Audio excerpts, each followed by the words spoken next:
আমরা আজকে 2026 সালে যারা এসএসসি পরীক্ষায় অংশগ্রহণ করবে তাদের 2025 সালে নির্বাচনী পরীক্ষার ফলাফল ঘোষণা করলাম।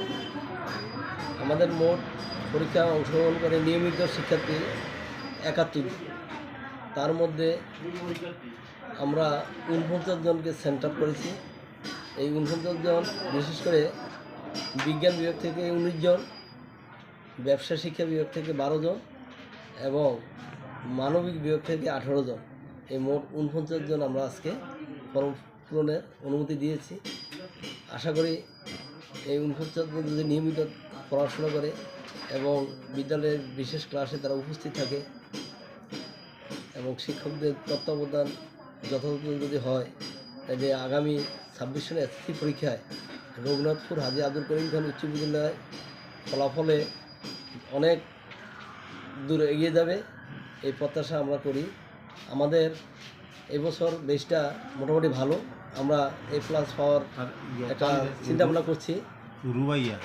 আর বিশেষ করে যে আমরা গ্রুপ ভিত্তিক যে তালিকাটা বললাম, এর মধ্যে যারা ভালো করছে এবং আগামী এসএসসিতে তারা সন্তোষজনক ফলাফল করতে পারবে, এই ধরনের স্টুডেন্টকে আমরা বাছাই করেছি। আশা করি আমরা সরকারের যে লক্ষ্য থাকে যে 65% পাস করতে হবে, আমরা সেটা ডিঙ্গিয়া বা অতিক্রম করতে পারবো, আমাদের এই বিশ্বাস আছে।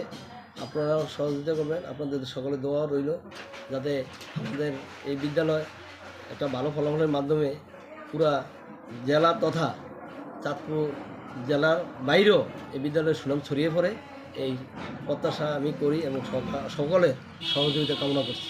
71 জন পরীক্ষা দিয়েছে, 49 জনকে আপনারা সেট আপ করেছেন।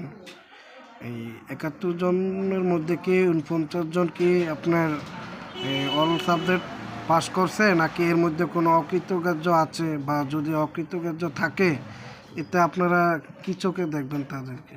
না, আমরা যারা এখানে ভালো করছে তাদেরকে নিচ্ছি, শিক্ষকরা যাদেরকে দেখছে যে না এরা ভালো করছে তাদেরকে এক বিষয় অথবা একের অধিক তাদেরকে যারা আছে এগুলিতে মানে বিশেষ পরীক্ষা নিয়ে যেগুলি ভালো করছে তাদেরকে নেওয়া হয়েছে।